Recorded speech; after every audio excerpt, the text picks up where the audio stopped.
Sometimes it's not the big financial decisions that derail your progress. It's the small everyday habits you don't even notice. These habits feel harmless in the moment, but over time, they chip away at your goals, at your confidence, and at your self-control. So today, I want to talk you through 7 habits that quietly sabotage your financial goals. Not in a judgmental way, but just in a real, relatable way. I've been there, and I kind of understand what this feels like.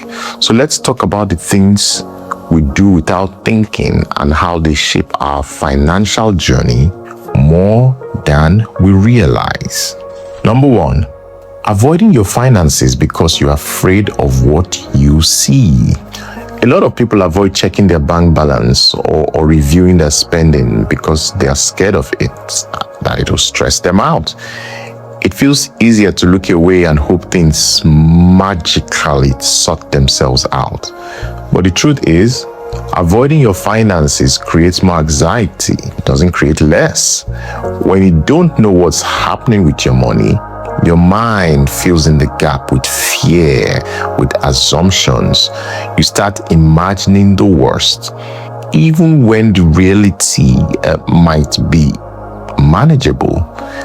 This habit creates a circle where you feel out of control, which then makes you avoid it even more. And the longer you avoid it, the harder it becomes to face it. It's like leaving a message unread because you're scared of what it might say. But once you open it, you often realize it wasn't as bad as you thought. Awareness brings clarity, and clarity brings calmness. When you finally look at your finances, you give yourself the chance to make better decisions. And that small act alone can shift your entire mindset. Number 2, treating small purchases like they don't matter. It's easy to dismiss small spending because, well, it feels insignificant in the moment. A little here, a little there. It doesn't feel like a big deal. But small habits repeated consistently, watch this, they become patterns.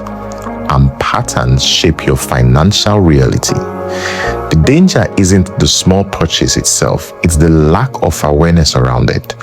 When you don't pay attention to the little things, they quietly build up in the background. You start wondering why your money disappeared so quickly, even though you're not making any big purchases. This habit creates a false sense of control because you think you're being responsible. But responsibility isn't about avoiding the big expenses, okay? It's about being intentional with all expenses. When you start noticing the small things, you begin to understand your financial behavior better. And once you understand your behavior, you can adjust it. That's where real progress begins.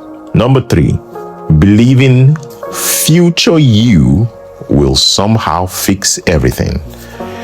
A lot of people rely on the idea that they'll be more disciplined later, they'll make more money later. They tell themselves they'll start saving next month, or they'll get serious when they earn more money. But the truth is, future you is same person you are today, just older and probably busier. Waiting for the perfect moment creates a circle of postponement. You keep pushing your goals forward, hoping that one day you'll magically become more organized or more disciplined. But habits don't appear out of nowhere. They are built through small actions repeated consistently. When you rely on future you remove responsibility from present you, and that delays your progress. Number 4, using spending as a way to cope with emotions. Emotional spending is one of the most common habits that sabotage financial goals. When you're stressed, tired, overwhelmed, or frustrated, spending can feel like a quick escape. It gives you a temporary sense of relief or excitement. But that feeling fades quickly, and you're left with the same emotions, plus regret. This habit creates a circle where you spend to feel better, then you feel worse because you spent. It becomes a loop that's hard to break because it's tied to your emotions, not your logic. And when emotions drive your financial decisions, your goals take a backseat. The key is recognizing when you're spending to feel better rather than because you need something. Once you notice the pattern, you can start finding healthier ways to cope. You deserve comfort, of course, but you also deserve stability. And finding the balance between the two is where growth happens. Number 5, comparing your financial journey to others.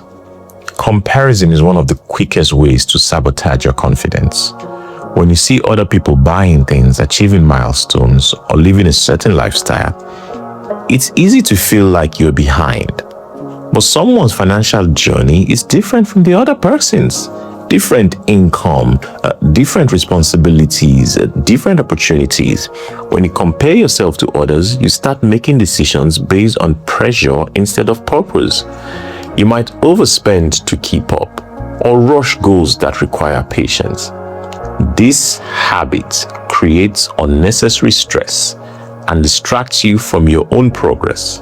It also makes you overlook the things you're doing. When you focus on your own lane, you move at a pace that's healthy for you. That's the only pace that really matters. Your journey is valid, even if it looks different from someone else's. Number 6, not prepared for predictable expenses. Some expenses feel like emergencies, but they're actually predictable. Things like your annual bills, birthday, car servicing, school fees. They come around every single year. But when you don't plan for them, they feel like sudden crisis. This creates a circle where you're constantly reacting instead of preparing. You end up dipping into money meant for other goals, which slows down your progress. It also creates stress because you feel blindsided by something you knew was coming. Planning ahead doesn't require perfection, just awareness. When you prepare for predictable expenses, you reduce financial surprises. And reducing surprises gives you more control. Control leads to confidence, and confidence leads to better decisions. Number 7, thinking you need big money to start making progress.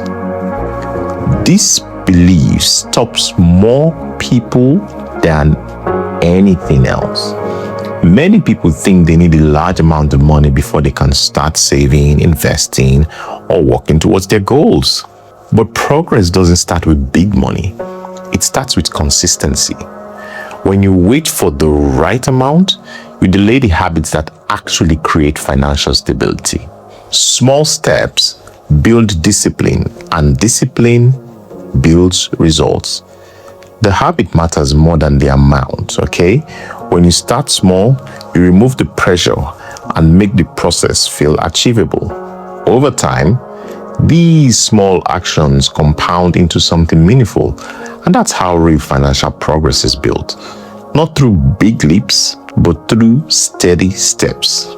Self-sabotage isn't weakness, it's about awareness.